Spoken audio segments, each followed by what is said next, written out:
Your All mics? right, we are live. Hopefully these we're on the right mic settings this time. I think we are. We're on the good internet this time. We're not choppy yet. Knock on wood, right? Knock on wood. It is Friday, August 5th. We usually do these shows on Thursday, but I had a bunch of pup punk stuff. Come see us Gramercy Theater this Saturday if you're in New York City. And we're here to talk about PFL and UFC today. We've got a big PFL card tonight, UFC tomorrow, Hill versus Santos, and PFL tonight. Our guy Anthony Pettis makes his return. He's trying to get that. I called it a revenge game. I don't know if there's a ton of animosity truly between the two of them, but it feels like a revenge game for him. We're not going to mush him this time. Not going to mush him. That's the goal. Nowhere near him. We're not talking to him. No. We're not going to be like interviewing I didn't even tag him. him in the tweet. No, nothing. Nothing. We're just there as fans, hoping to get the money back that I bet on the first time. I mean, he was in a weird situation the first time. He had nothing to gain by winning the fight. We saw he really had nothing to lose technically by losing the fight either. So we could even start there because that's what we were talking about right before we went on. We'll talk a couple headlines before we get into the cards. Anthony Pettis was on Ariel Helwani's show this week, and he was talking about being in that position and being like, I probably could have fought through it or tried to fight through it, but he's like, I felt something pop, and I knew that fight didn't necessarily matter towards the season. Like the next fight would be the one that matters, which is the fight tonight. So he tapped to make sure that he didn't get injured for this fight. Yeah, it was. So I think he said it was just he felt like the cartilage kind of like. Yeah. And he had happened before. He said he had the same injury in his Poirier fight. Yep. In the UFC, so it makes sense. We talked about the night of that fight. It was very strange that Pettis has gone through that twice. Just as strange, you pop something the wrong way. This kind of strikes me as happens in the NFL a lot. Like there was a dominating win in the regular season of maybe it was, I think of just because I'm a Jets fan, Patriots beat the Jets 45-3 on Monday Night Football 2010 or 2011. No, 2010. And then they rematch. Sanchez. Yeah, this is Sanchez. Yeah.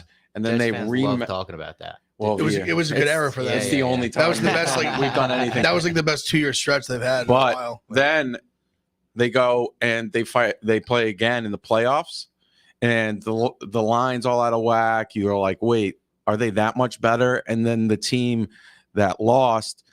I mean, you're motivated in the playoffs no matter what. Yeah. But there's a different edge, and then the Jets pull off that win. That was a massive upset. That was prime Brady, even though he's kind of still in his prime. It's crazy to think about. That was 12 years ago. He's still in the league, but he was very good back then.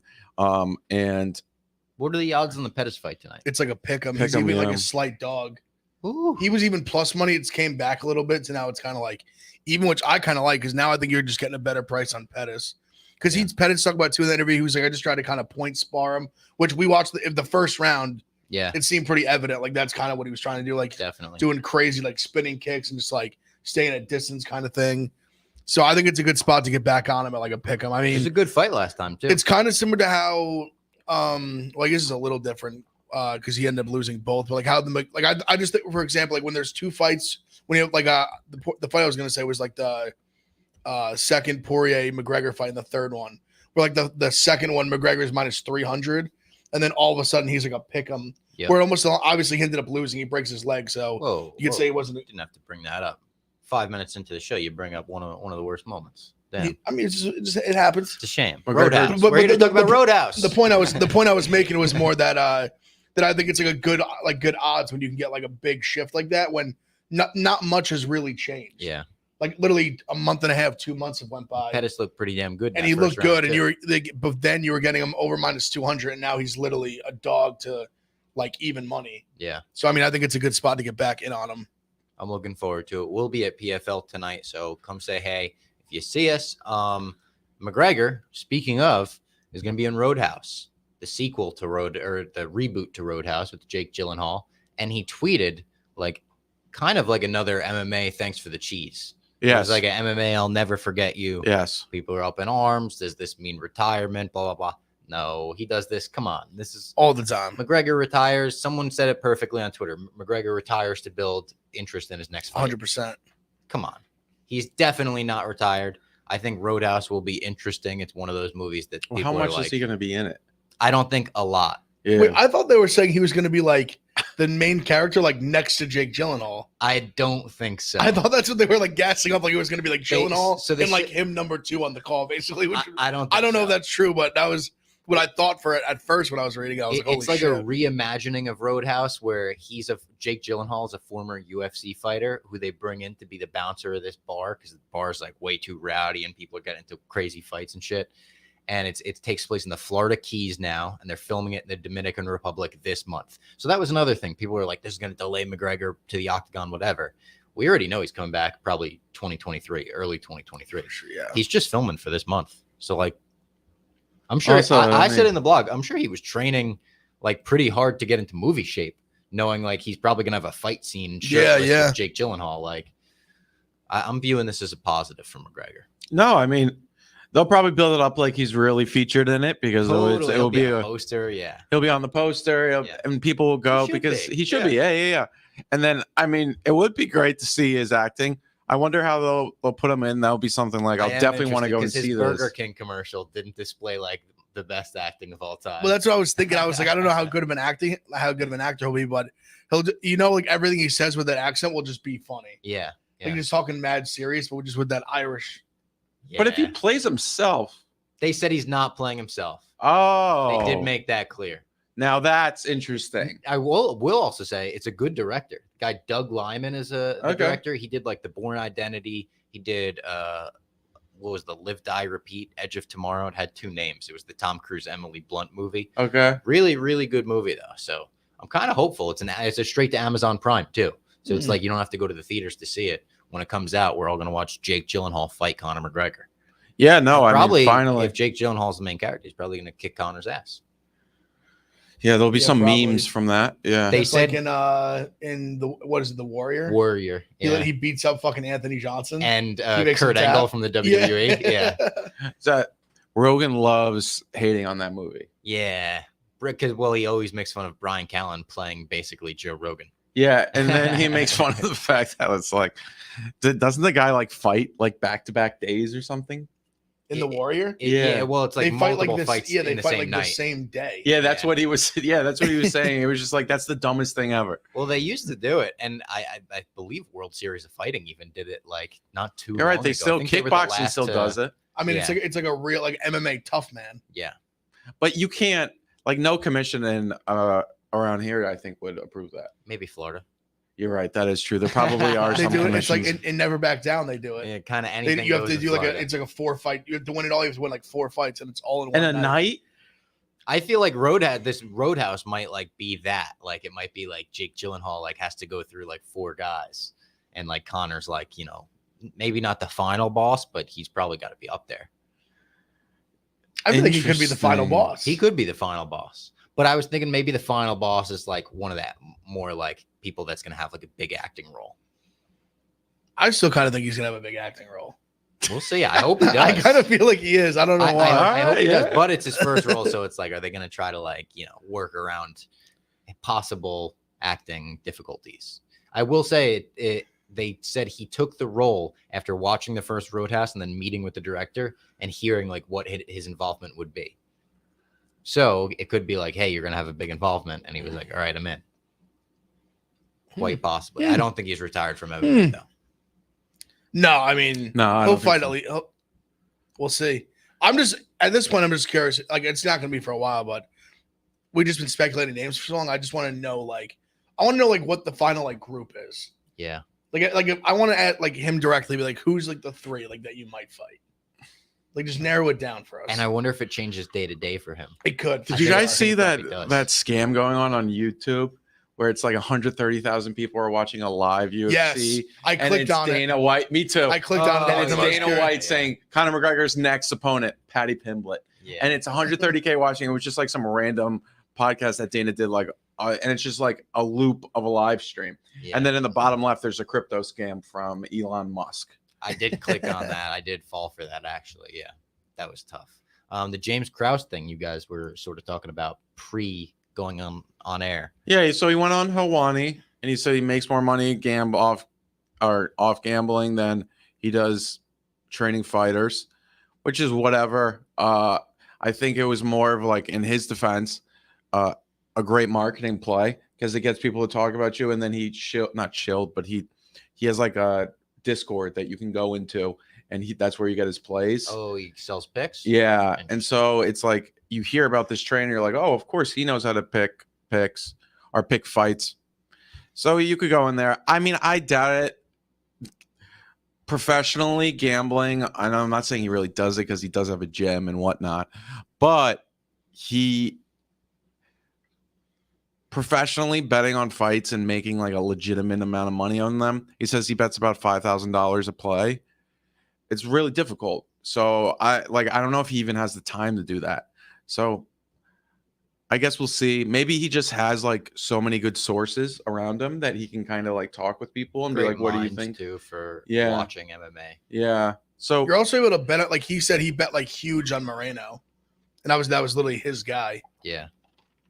I wonder if he's fighting betting Witt this weekend. But it's also like, I mean, obviously, like any other gambler, it's like I'm sure he could go on stretches where he's making more from gambling than training, but I'm sure he could also go on the opposite stretches. Well, we talked about it all fair. His argument was essentially that now having Moreno, but who makes a lot of money, obviously, besides Moreno, that most of the guys he trains are like 10-10 guys or like less. I mean, he said he had a couple 20-20s here, like, but basically that after all those camps, he's getting like a couple grand. So basically his point was that him betting like $5,000 plus in a fight, like if he's having like a good weekend, he'll literally make way more. Yeah.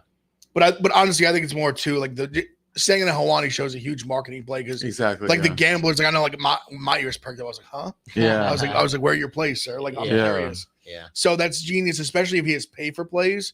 Where if say like now this is the next card since he's done that. I bet he's at a huge uptick in people who does he sell his plays? Well, I think he more sells like a access. Well, he has a podcast, and then he also kind of has. I think he sells access to his Discord. And that's where he gives all the plays. Which he gives the plays. And then from there, there's also like probably channels where you can talk with him, yada, yada, yada. So he's just the intermediary, basically. Because he also talked about like he gets his picks from like other like gamblers that make money on it. Well, that would make sense more. I'm sure he talks to, but is it like he said he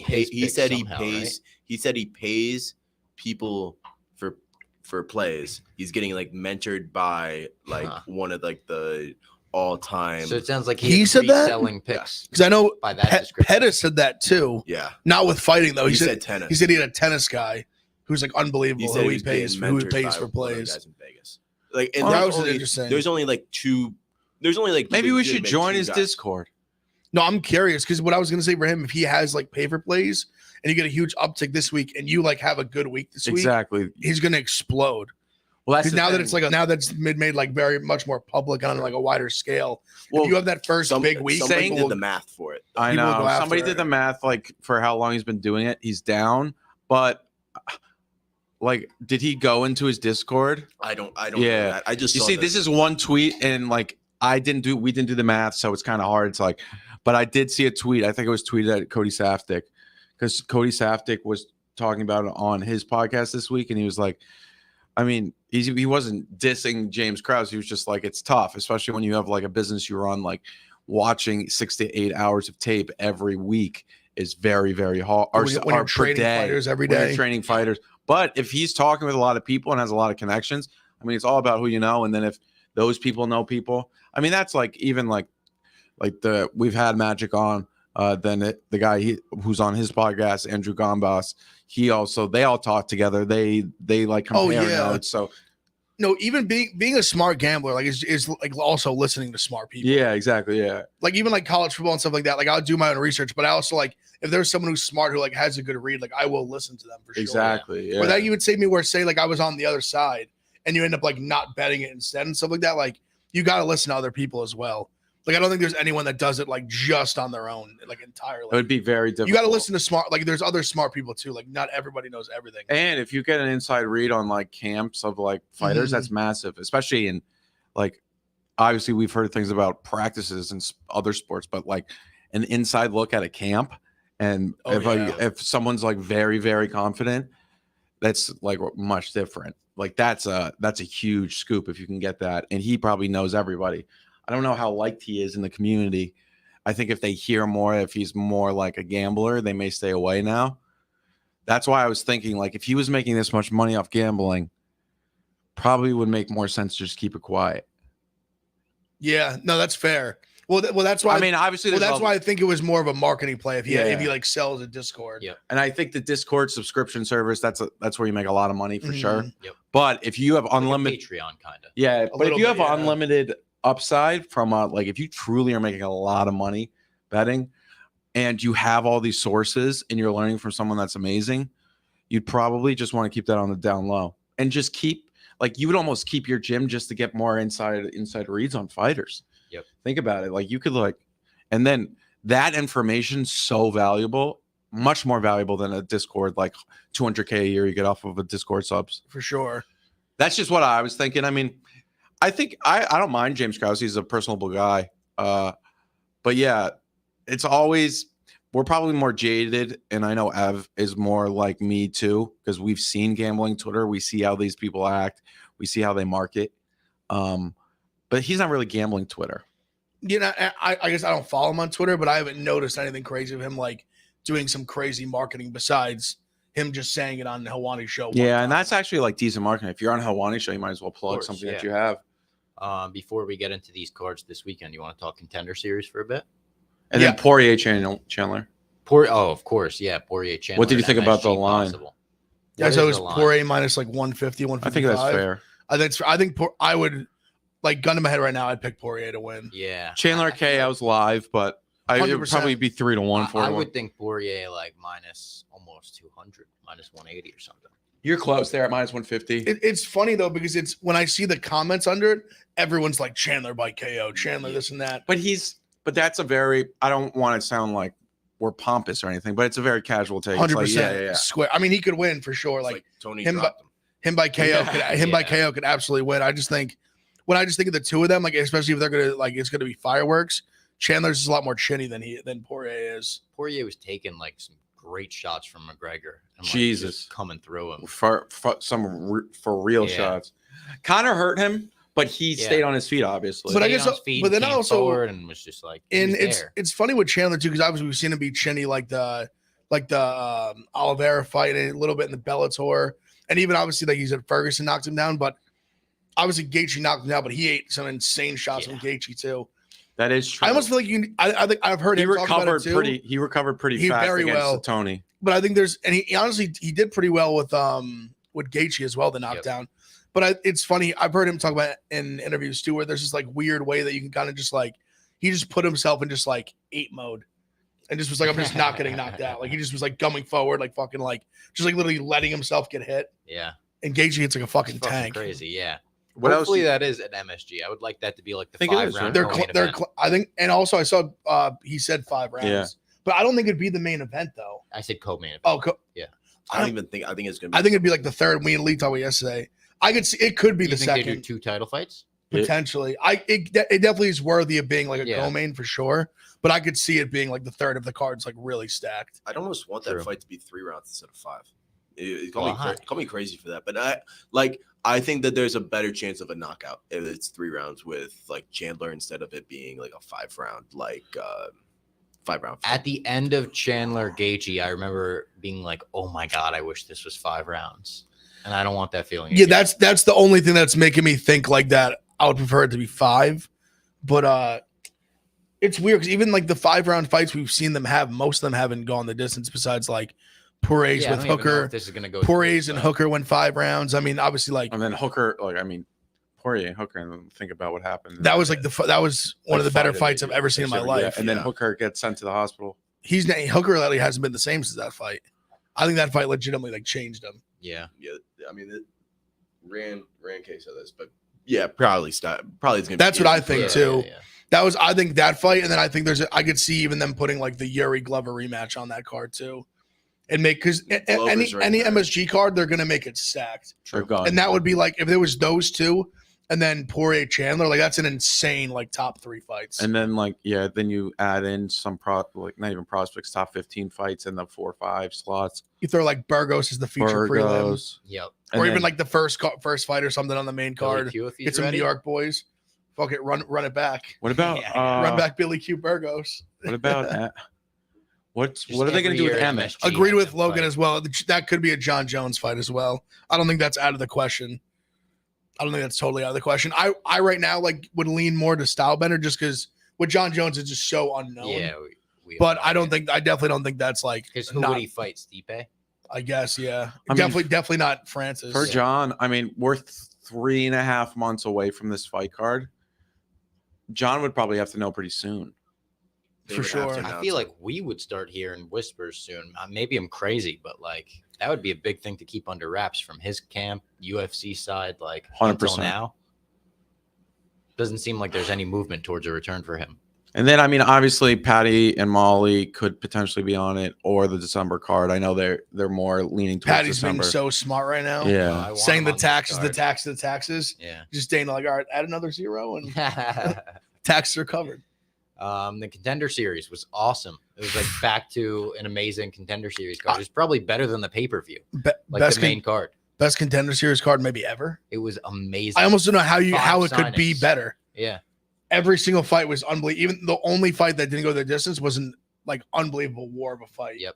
Dana just needs to get pissed off at the fighters every week and give them a fired up speech because it just inspired like some of the greatest wars. Even like you said, like some of the losers should be back 100% on the Contender Series because there were wars and even in the main event, like that was crazy. Jamal Hill, even I watched, he did like a quick interview and they talked about because he had said how he thinks he's like the most successful Contender Series alum. Yeah. And he was even saying that like he was like the guy Campbell who got knocked out in the main event. Yep. That was when he was like he should get signed. Yep. I've read he said another guy that lost should get signed too. Campbell, by the way, is just friends with pretty good friends with Steve Romano. Really? Yeah, so he said Steve Romano also friends with Dominic no, Reyes. he's a Long Island guy. Yeah, Because Stu, I think Stu's son knows him too. Yeah. Because I saw Stu tweet about it. I'm like, what does Stu tweet about Contender Series? But I think his son literally like knows him or like went to school with him or something. Yeah, and I think he fights at Ray Longo's gym. He does. Yeah. So I didn't realize he was from out of Long Island, but I mean that fight that's one of the highlights of the year, without a doubt. And then them showing. Dude, his family, I felt so bad. I don't think they knew. I think they thought they were like, and here's the family, like Michael Bisping. He goes so good. Yeah, as they're watching, they're just like, oh my god. Yeah, it's tough. I mean, could you imagine what? Like, it was funny because I had dinner with my dad that night, and I showed him the like 30-second sequence. And then it shows the family. I'm like, could you imagine like just watching me get viciously knocked out like that? Right after like I'm like winning this fight. I'm like about to like knock this guy out in the first round and like true roller literally like make my dreams come true. Yeah. And then just get viciously knocked out. And the follow-up shots, like I think the second one was that landed on the ground. The second one that put him like out, and then even caught like ended up getting a third one in there. Oh my god, they were bad. And the Belmore bomber. He got signed. Francis Marshall, great performance. Super talented guy. Crazy very well rounded. Very well rounded. Yeah. I was impressed. Like Connor Matthews, he's got a hell of a chin. He does. Did you for see sure. Dana talking about He got hit a lot too. Did you Marshall. see? Yeah. Did you see Dana talking about it? Who, Francis Marshall or Matthews? Matthews. He was like, I'm getting old, man. I was almost telling like I went up to the commissioner and was like, he's really getting beat up, man. Should we stop this? And then he went up into Herb Dean and he was like, what are we like? I feel like we should have stopped that. And then Herb said, I think this is Dana's quote, but he said that Herb was like, yeah, I get what you're saying, but every time that he got hit, he returned with punches. Yeah, it's true. And it's true. Yeah. But he was saying, Dana and then got into the cage afterwards. They said it was the first time in the history of the Contender Series. Yeah. I guess because he was like concerned about him. No, Dana came in after the flyweight fight, the fight? Brazilian. Yes, no, it was the flyweight. That fight because he was so impressed by it. Was yeah. I couldn't believe looking at them on like when you saw it's obviously skill and difference everything. This is where I think you can make money in the Contender Series. Where obviously it's easy to say it after the fact, but he was so much bigger and longer and just as good of a striker. Like him being plus 225 seemed crazy to me even beforehand. There's a great clip of Dana reacting to that one too. Yeah. I think we posted it where he like gets up from the chair, just turns around, and he's. Like, I mean, he dropped him like 4 times. Yeah, they could have called that in the first round. But the second round, I thought the Australian or New Zealand, Ross was his name. Ross was actually he was winning the second round. For sure. I think that might have been who Hill was like, yo, they should give him a look too. He's really good. Yeah. And he ate some shots and just kept going for it, which is like you don't find a lot of guys like that. He he really wanted that contract. It was brutal because they showed like as he was walking out, his family that the watching. One Dana said like that could have been on any UFC prelim? No, that was Francis Marshall. That was that fight he was talking these about. Fights flip-flop. Also, in the first fight, Golf almost gets murdered with a head kick, like 10 seconds into the fight, and then comes back and knocks him out. That was fucking crazy. Poor what's his name? The guy from Israel. Shrimsky? Shimon Shlovlev. Yeah, Shrimsky or whatever. Shimon. That's brutal. He's gotten finished in the first round in both his Contender Series fights. The other one, he got put in a guillotine in like 10, literally like 5 seconds. I think by Mike Mallet. Mike Mallet, yeah. Who's actually pretty good. Yeah, I mean, if he gets a third shot at the Contender Series, you got to walk into that arena with just like a dread on your face. But also, he's like 21. He's young. He's super, like, to be in the Contender Series twice at like 21, 22 is crazy. And I get it. He really went for broke, but by the end of that first round, he was like out of breath. Like he's got to work on that cardio. After 3 minutes, After 3, yeah. I understand that he was going for broke after he got that head kick. I get it. You go all in there. But he was like, by the end, it was like, oh, man, this guy's not going to be able to fight in the second round. He was getting pieced up. You could see it, too, because once Golf was able to survive the initial ground and pound after the knockdown, he got up. I bet on Golf, and in my head, I was like, Golf's very in this fight.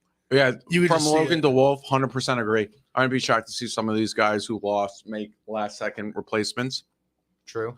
100%. They were trying to get the heavyweight, Waldo. They were trying to get him on the San Diego card next week, and they had an opponent lined up for him. So the guy who not the second fight, the guy from the Dominican. Yeah. So they were trying to get him on UFC San Diego, and UFC San Diego is next week. Yeah, the 13th. It's Vera. Yeah. Who's headlining that? Vera. It's Vera Cruz. Honestly, San Diego. Honestly, under them, it's one could say underwhelming.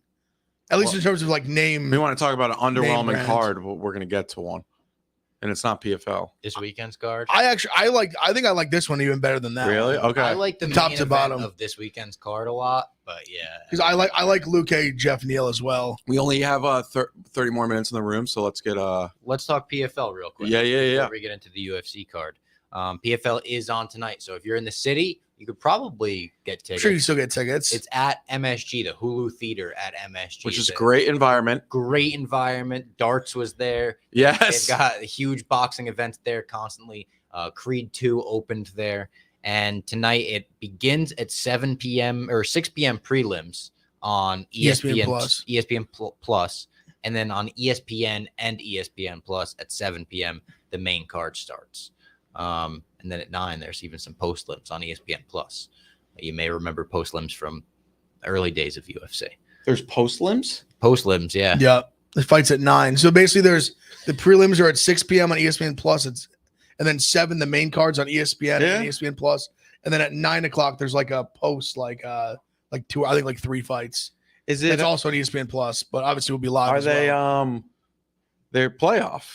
They're playoffs. Not the post-limbs are. The main card is all playoffs. The post-limbs are basically trying to get a spot into like their. You're looking to get in the PFL basically. Oh, they're like Challenger Series. Essentially, it's like Challenger Series before the Challenger Series. Oh, okay, cool. It's like to get more opportunities for like next season. Oh, that's cool. Okay, cool. I've never heard of a post-limb. Yeah. That's awesome. Yeah.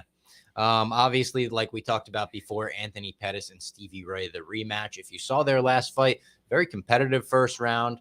And then in the second round, there was like a weird body triangle. Anthony Pettis pops the cartilage out, taps. But now here's the rematch for a shot at $1 million. A shot for a shot. Big time. I'm excited. I'm telling you, I said it before. Shout out TJ in the chat. I think Pettis is a good bet. What up, TJ? You're getting him. He was minus 200 against the same opponent literally a month and a half ago, 2 months ago. He's clearly more focused now. This is for all the marbles. $1 million potentially on the line. I like Anthony Pettis like a pick him. I really do. I think he's a good bet. I think he's more talented, more well-rounded. I think he's more focused. Yeah, I like him too. I think he gets it done. There's so many good fights on this as well. We have even got the Canadian Gangster in the lightweight semifinal tonight against Martinez. I like Akhmedov as well, UFC alum. He's plus like 175. He's on the main card. I think he's a decent bet at that price. I love him, dude. His finishes in this season. He's had two vicious, a big time knockout and then like a crazy he looks like a man on a drop mission. into a choke, like big time. He's going for that $1 million. And also my guy Razor Robert Wilkinson, stud. Yes, I think he's a pretty big favorite, but I like him by finish, preferably by knockout. I like That's Akhmedov. Like, just fight doesn't go to distance. It's 190 right now. I think that they eventually get it done somehow. Akhmedov, I don't think has 3 rounds of cardio. I think that though, like especially the main card fights are going to be fireworks, all of them. Wilkinson to win by finish is -165. How did Silveria get into the semifinal with only 1 win? Was it a big If you get a big knockout? because you get a first round round. finish, it's 6 Enough points, yeah. Yeah. That's right. Like Akhmedov's the 1 seed. I think he had 2 first round finishes. I think so as well. Yeah, that sounds right. Yeah, Rob Wilkinson's -340. By KO, I think is the good the bet. Canadian for him. Gangsters -265. Him by Like, decision's probably a good bet. Yo, if you I got to parlay- run with my boy, the Canadian Gangster. I love him. Oh, love him. If you Yeah. parlay Wilkinson and the Canadian Gangster, it's -115 right now. So I love the Canadian Gangster. And then Pettis, a great comeback spot. Then Yamari Akhmedov +185. I think that's a great betting card. And then obviously there's some other fights on here too, but those are some plays that definitely look pretty good. And then Hamlet, I heard good things about. He's fighting at Corey Hendricks. They fought before too. Yeah. They fought last season, or maybe it was early. It was either last season or earlier. I think it was last season they fought. this is right. Yeah, Antonio Carlos Jr. had the 1 seed for 205. That's what it was. Oh, he pulled out? That threw me Yeah. off because I thought Akhmedov like had to be the 1 or 2. He was the 2. I think everybody got bumped up. Interesting. Okay, I guess that makes sense. I remember Antonio Carlos Jr. He did have 2 Yeah, early finishes. 2 That threw me off. 2 UFC vets, a lot of UFC vets on this card. So you know the names. And Yeah, more than it's going to 30, be, and there's some prospects too.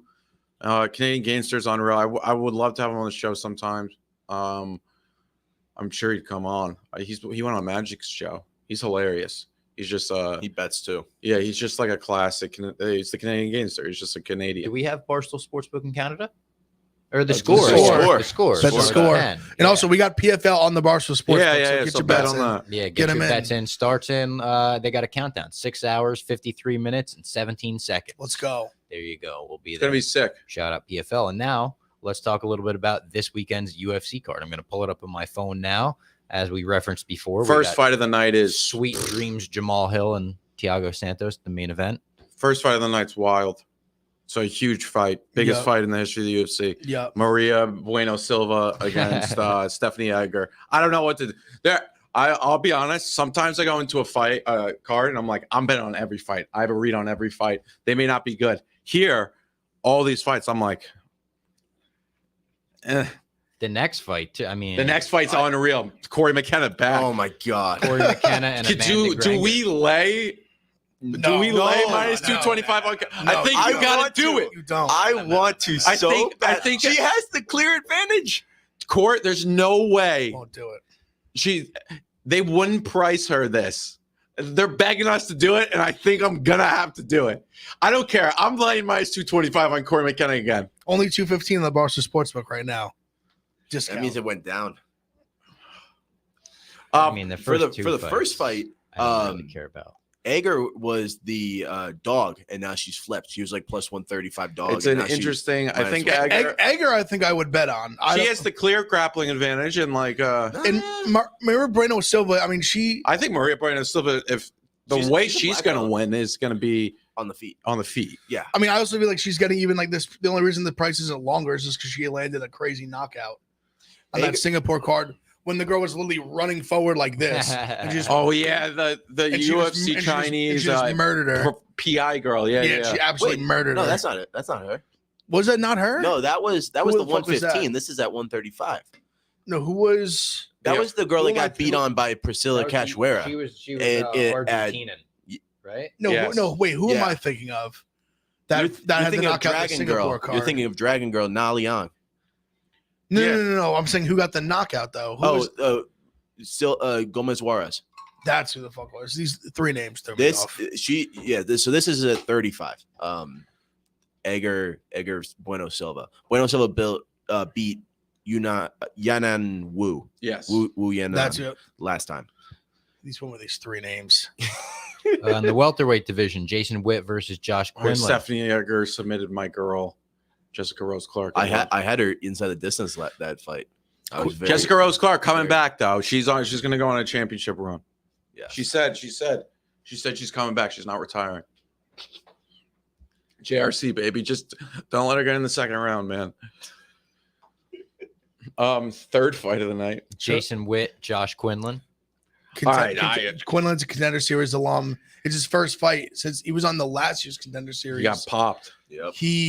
Oh, that's right. He got popped. He's a big time, in that Contender Series fight, he was fighting a guy who I think, if I remember correctly, took the fight last minute, very late.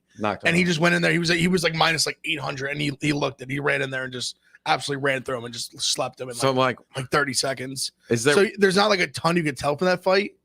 Witt is very hittable. I mean, yeah, Witt might have a bottom 5 chin in the UFC. So that's kind of why Quinlan is a big puncher. So I think by knockout he's literally it's a barely plus money, but Witt, I don't think it's a horrible bet. Witt has 8 losses and they're all by finish. There's some fights on this card that it's you're laying some juice, but it's I don't see how the other guy wins. That's honestly the one that I don't hate would be Quinlan first round plus 250. Yeah, I don't think that's bad either. That's probably the bet I'll play in this fight. There's a bet on the Barstool Sportsbook, decision only prop. Jason Witt is minus 132. So if Quinlan wins by finish, the bet's voided. You don't lose any money. Is that the only way Jason Witt wins? Is by decision? I mean, you could see a late sub. I don't know.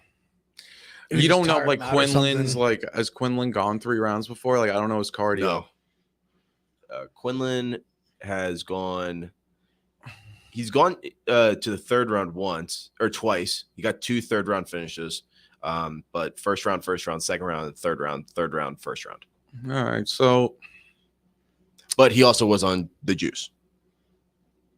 Yeah, that's another thing. It's do you want to bet Quinlan minus 265 when he's straight off the juice? I don't know.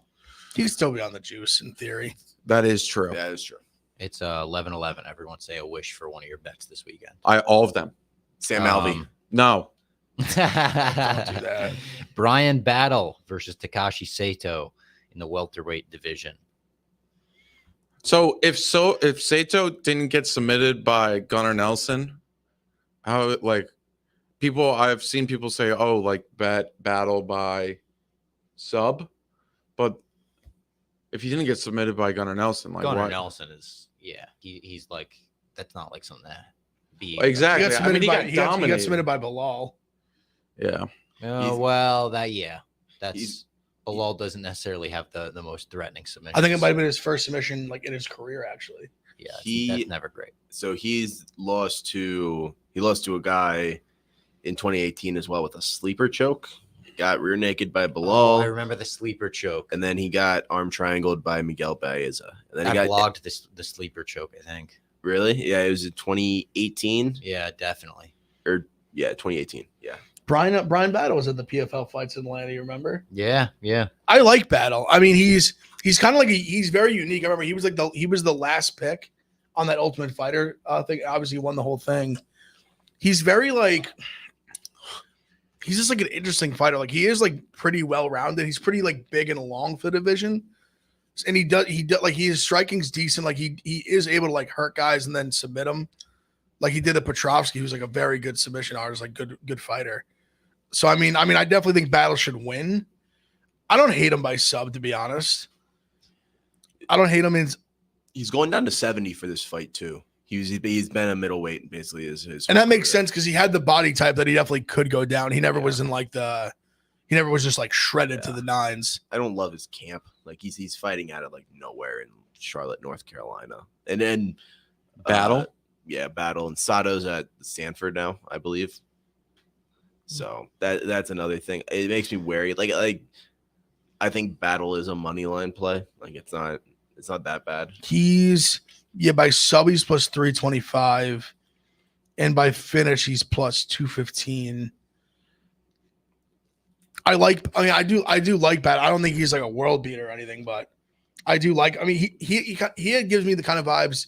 He kind of has the little bit of that just winner in him. Like he just kind of figures it out. Like he just like finds a way. Because like the Petrovsky fight, like when he would have fought Petrovsky in the Contender Series, if that was or on Ultimate Fighter, like if that was a fight that was on like a card, I bet Petrovsky would have been a big favorite. That's true. This one I'm actually looking forward to. Terence Mckinney versus Eric Gonzalez. Love watching Terence Mckinney fight. Yeah. McKinney by murder. Yeah. McKinney by how he wants to. You think McKinney? Whichever if he wants to win by sub, knockout, however way he wants to win. You think this gets out of the first round? I don't think this gets out of the first minute. I don't think so. All right, so I just think it's. What's he in round one? Minus 200. I think it's an incredible mismatch. Minus 150. Terence McKinney round one knockout is plus 215. Oh, he is a submission. Like he submitted Zaim in the first round by sub, I believe. Winning round. He's got like Terence a McKinney first knockout on his resume. McKinney first round general is minus 143. Am I crazy? I don't think that's like a horrible bet. It's like when you hear that out loud as like a gambler, you're like, that's not great, but I just think it's such an incredible mismatch. Yeah. Like, I think Gonzalez has absolutely nothing for him. I'd be shocked. Really good. Yeah. I would be shocked if he gave McKinney any sort of like pushback. McKinney says he wants to show his cardio. Yeah. It's like he's gonna hit him once and stumble him. Like, wait, like, hold up, I can just do this. I think that's gonna be it. I mean, minus 910 is laughable, but and then of course the main event of the prelims, and to some people the main event of the whole night. Sam Alvey. He makes his return to the octagon against final one. Oleksiejczuk. You think this is the one, Jack? This is the final. Well, it's the last one on his contract. I think this is his last fight in UFC. I could see him going to PFL or Eagle FC. This is it. So I think he's going to go in there for broke.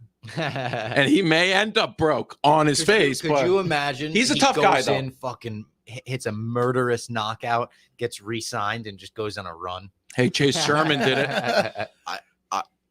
I think I'm gonna have to bet Sam Alvey. Really? What is he it's plus 480. Yeah, plus 480. And McCall is going down to 85 for the first time ever. Like I just don't think McCall, he was a small 205er. I just don't. He held his own up there though. I don't think he should be a minus like 650 to anybody. He's a good technical striker though. Because I even noticed what the fight impressed me in that even though he lost, he held his own against Jacoby, who was way bigger, way bigger. I just think his striking is going to be too good for Alvey.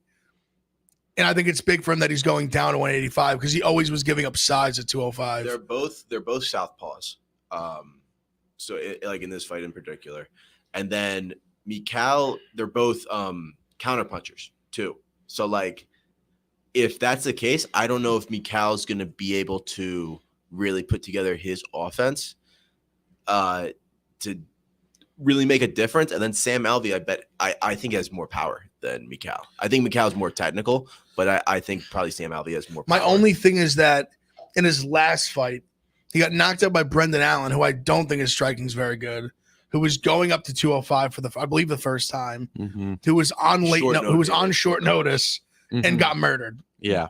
That's my only concern that it's usually you say like dog or pass. I think it's like favored inside the distance or pass for me. I'm just like, I'll be like, I don't like fault anyone taking a shot at the dude who's like a crazy long favorite, like a little lottery ticket play, but he just stinks. Like he's just not good. I don't mind the over like 1.5 minus 162. I don't hate something like that. No, I don't hate that because I agree with you. Like McKellar's knockout power isn't like tremendous. But I don't know. It just scares me that how chinny Alvey is because, like I said, Brendan Allen, I don't think is like his knockout power is nothing special. Over one round is minus 250. I think that's like a decent parlay piece. You said over one round? Over one round. Fight to start round two is minus 250. Minus 250. I just wouldn't feel. I feel like Sam Alvey's going in there for broke. That's fair. And when you go for broke, that's when you end up getting knocked out. Now I will say somebody who's technical, based on Sam Alvey's past, Lee's right. Like getting the second round is a pretty good bet. He's like, we've seen him. Like Brendan Allen did knock him out there. They stopped the fight, but he was getting just pieced up. Yeah. But Sam Alvey doesn't like. He's a tough guy. Like how many times has he been finished? 1, 2, 3-4. All right, never mind. He's like back to that's my bad. No, that's on me. Hand up. Let's get into the main card because we only got the room for like another 12 minutes. Who is Lipsky fighting? It's not on Google. Oh, it's what's her name? It's the zombie girl. It's Priscilla Cachoeira. Yeah, right? Priscilla catch a beating. Look at that. Even when you click on it, she's just gone. Yeah, it says a record. There's no face. Missing. Yeah, the so fight's if you not look at the canceled. card on that, It's for sure happening. No, it's Lipsky's minus 182. I don't mind Lipsky. I like Lipsky because I mean Priscilla's just like she's so hittable. She's so hittable, but she's And I think going to fight for your money though. If for you sure. bet on Priscilla, and I think Lipsky could be like I think Lipsky's probably just as good of a striker, if not better. And I think she's probably a better grappler as well. and Lipsky's what? I just think she's Way better. better. She's just better all around. Like she's just better How old fighter. is Lipsky? She's young, right? Lipsky is I want to say like Google's all fucked 28. up. Yeah. They list both of these as title bouts. Oh, let's go. They list the next 2 fights as title. Or the Oh, you next know why? couple fights as title bouts. Ultimate Fighter. It's Ultimate Fighter Championships. Championships. Yeah. But it's funny that they write Yes. title bout.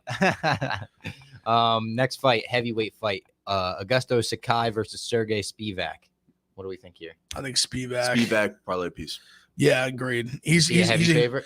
Yeah, minus like 265. Not that great. Spivak, he's Sakai just he's a noodle on the ground. yeah. And also Great way to say and it. also for someone as big as he is, he does not have knockout power. He's more of like a he weirdly for heavyweights like a touch you up guy. Like he's not like a one punch knockout guy. Yeah. And I'm worried about someone like him who he had shown to be very durable. And I think like prior to his last few fights, and his last, I know for a fact too, maybe in 3 last 4, he got knocked out by. I know he was doing well in that Overeem fight a couple years ago, and then once Overeem put him on the ground, he had nothing for him. He was just getting his face beat in with elbows. Then he got knocked out at the end of the first round by Rosenstrike, and then his last fight he got literally decapitated by Bam Bam. Yeah. And that was a like vicious knockout. Yeah. That was like It's real like bad. knees bent over his legs like Yeah. asleep. So I just worry about guys like that when you get knocked out like that a few times in a row. I know, yeah. Like I feel like I just feel like if Spivak just puts him on his back, like Spivak's not bad at all. Like no, he's not the polar bear. I just feel like it's one of those fights where like if Spivak can put him on his back with like 2.5 minutes left in the round, yeah, Sakai's in he's a polar big bear. trouble. Yeah, he's a polar Big bear. trouble. And Sakai also lost he's lost his last 3, but then he got a split decision against Blagoy Ivanov, and he also got a split against Andrei Arlovsky for his like that and that's 5 Andre out of, split decision Orlovsky. yeah. So 5 out of his 7 are like 'Cause their losses are very close. That's the reason I like Spivak so much, especially as a parlay piece, is just because, like I said before, I'm just not afraid of Sakai's like one punch. Like I don't think he's gonna just like clip him. Yeah. Like and Spivak's a pretty good chin. He's a big dude. They're both huge guys. They're both like big heavyweights. And But MMA math. Spivak beat Tuivasa. Tuivasa People beat forget murdered. Spivak. Yeah, beat Tuivasa. Like, and now Tuivasa is like 1 fight away from the title shot. For the sake of time, we'll kind of group these 2 fights together. The 2 Ultimate Fighter, as Google listed, title bouts. Brogan Walker versus Juliana Miller in the women's flyweight division. And then in the heavyweight division, Muhammad Usman versus Kamaru's Zach brother. Pauga. Yes, and that is Kamaru. I think Usman's brother I stinks. I did watch every episode of the Ultimate Fighter this year. I think the girl fight's going to be way more exciting. Yeah, Agreed. Both of those girls, I think are good. going to be in the UFC. I think they're both very exciting. Juliana Miller's like super. She's like a zombie. I know. Very exciting fighter to watch. She just goes forward. I think she had finishes in both her fights in the Ultimate I Fighter. saw that. And both were like very good competitive fights. I saw Brogan got some love. Brogan's good too. She's Brogan's a funny she's a name. very Great name. She's a slight Didn't dog. expect it to be a woman. She's a slight dog, and I think it's a coin flip fight. So I Me too, wouldn't yeah. I wouldn't fault anyone betting Brogan. I've become just like a personal fan of Miller, just watching her fight. She just goes. She just goes for it. She just absolutely goes for it. She never quits. never Killer stops. Miller. It's pretty good. Killer Miller. I But like she's that. interesting because she was only 2-1 professionally coming in, and I believe the one loss I believe she might have fought the girl. That is hilarious. And Who this she is something won? we should put on Spinning Backfist. ESPN links Usman's bio to his college football. He did play in college football. I forget where, but Pauga did too. Pauga played in the NFL. Who? Yes, they're both football players. Pauga's like a legit football player. Yeah, and he's only been fighting for a little bit, like a few years. And he's 34 or something. I think 33. I think he's way more talented than Usman. I think non-problematic Greg Hardy, football to MMA jump. Yeah. He just kind of didn't make it in the league. Like I think he played at Colorado State. I think it was. Yeah. He was a fullback for the Texans for like a year, and then he kind of just didn't really. Usman's brother Muhammad. Yes. Is younger than Kamaru, looks 10 years older than him, and doesn't look like him at all. He's huge. He's huge. I guess he's jacked, but he like not a. At least he didn't, in his 2 fights in the Canada series, they both were by decisions. Both went to a 3rd round. I just didn't think he was very impressive. He wasn't impressive on the regional scene either. Like he didn't display to me this like crazy knockout power for a guy who's massive and jacked. Yeah. He did show decent cardio that he was able to like win the 3rd round. Which in makes both sense those fights. because of his brother. They both were close fights though. I think Pauga is way more talented. I think Pauga could take it to him. I don't hate a Pauga like even by decision because Usman was like pretty durable. I don't know. I honestly thought even he could have thought that Usman lost his first fight on the Ultimate Fighter, but co-main event. Luque versus Neal. I don't know what to do with this. Jeff Neal. I think this is a great fight. I like Luque in it. I want Luque. I need the old Luque back. Yes. Not trigger shy Luque versus Bilal. I need like the Luque that goes for it, comes forward. Because I think he's better than Jeff Neal. I think Jeff Neal's very good. And Jeff Neal's a tough guy too. But I don't know. I just think Luque's better. I like him inside the distance plus like 150. I think he's live for even a sub here. He's definitely better in that area. I'm hoping that the last fight, like this fight, he comes out with his hair on fire a little bit after like realizing that he's just not he's like, it was crazy. It still like drives me nuts because I bet so much on him against Bilal. I still believe he's much better than Bilal. I just can't believe his performance was the way it was. It still to this day shocks me. It seems like his trajectory was going up, and then it's like he just we've never seen him be trigger shy like that. Yep. Like think about even the fight with like Wonder Boy. Yeah, he just like Wonder Boy was like killing him, and he still just was like go forward. That like was the eating punches, eating jabs. Like it was just so surprising to see him come out and fight a guy like Bilal like that. And Bilal did a great job. Like Bilal did everything he needed to do. I was surprised the way he was able to take him down and hold him down. Training with the Meatball this week. They've been tweeting Bilal? back and forth. Yeah, she's been like, tweet me the gym's like training schedule. I'm coming through. And Bilal's got to command respect because I mean, people keep thinking especially me. I thought he was going to lose a few times. He just keeps winning. So God bless him. But that Sean Brady fight's going to be very, very good. Yeah, it's going to be interesting. But I like Luque here. Maybe I'm being a fanboy because I just love Luque a lot. I genuinely thought he was going to be a guy that I thought could give in Jersey. He does. Yeah. I really no Luque. I think he does. He does do some training in Jersey. I know his main gym is he was in Sanford. No, but I'm telling you, he does do a lot of shit in Jersey. Yeah. I know he does do some training in Jersey as well. I think he might go back and forth a little bit. But I don't know. Maybe this will make me sound dumb. I don't care. This is what I thought before. I thought he was a guy that I thought could maybe even give Usman a run for his money, just how many ways he had to win. But I think he gets it done here. I'll be rooting for him. I'll be betting on him. War Luque. All right. Now 3 minutes to talk about our main event. Thiago Santos versus Jamal Sweet Dreams Hill. Out of pure loyalty to Jamal Hill, I'm riding with Jamal Hill. I'm big on Hill. Love him here. But I like Thiago Santos too. Like I usually root for him when he fights, to be honest. How many more main event slots is he going to get? This could be his last. This might be his last. It's got to be the last. I do usually root for him, but Jamal Hill is he has gotten mamma jamma. Thiago Santos has gotten so gun shy. He just throws that fight with him and Johnny Walker going in the distance was one of the craziest things I've ever seen. Yeah. It was minus like 500, 600 out to the distance. Yeah. And Jamal Hill he's just down to go for it. I think he's a more technical striker. He can knock him out in the first round. For sure. I mean, the shot that he knocked Johnny Walker, he didn't even land clean. Yeah. Like he turned him into fucking the thing outside of car dealership. It was crazy. It was insane. And I just think he's a guy right now who's just like coming into his own, like he's feeling himself. I loved in his press conference, they basically asked him like, oh, like there's a lot of talk about Santos, like he's not that same guy who fought John Jones.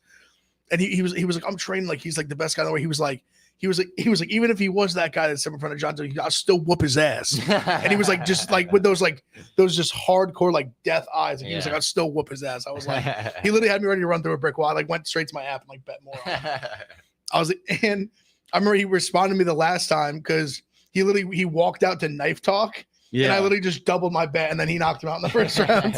And he responded to me. I was hyped. Yeah. But now I like him as a guy. I think he's a great fighter. I think he's interesting character. Like he's a guy that kind of like he doesn't have that many fights, but he's been super impressive.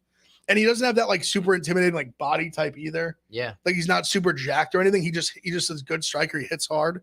He's just a good fighter. He's real quick. Yes, big time. Just really good hands. The guy's got great hands. I think that fight could go on for a little bit. I think maybe even like taking a stab on Hill round 3, round 4. But there is a chance he just goes in there and just kills him. But for the parlay, yeah, what do you think for the parlay? We got the room for another minute. So I like Hill in the parlay. Hill, I definitely like Spivak for sure. We could put Terence. Oh, I like that. What is that right there? That probably wouldn't be can't lose in my mind. That probably wouldn't be like too crazy, but I wouldn't. Plus 102. Jamal Hill's minus 305. McKinney's the problem is he's minus 910. I think we've lost so much. We do like a plus 102 and get a boost it to plus 150 or whatever they could do, and we just hit it. Just get us back on a winning streak. I don't mind that, Robbie. You know, be able to post a tweet. Just Spivak, McKinney, and Jamal Hill. Let's break the curse. Yes. And McKinney.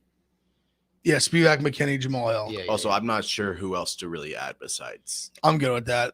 The only other one I was gonna, the thought was either Luke or Paga, but I'm good with leaving them out. Cash an easy one. Get back on track. Break the curse. We're breaking the curse this week. Everyone bet it on the Barstool Sportsbook. Obviously, bet PFL tonight. Check it out on ESPN. It's going to be a great card, and we will talk to you next.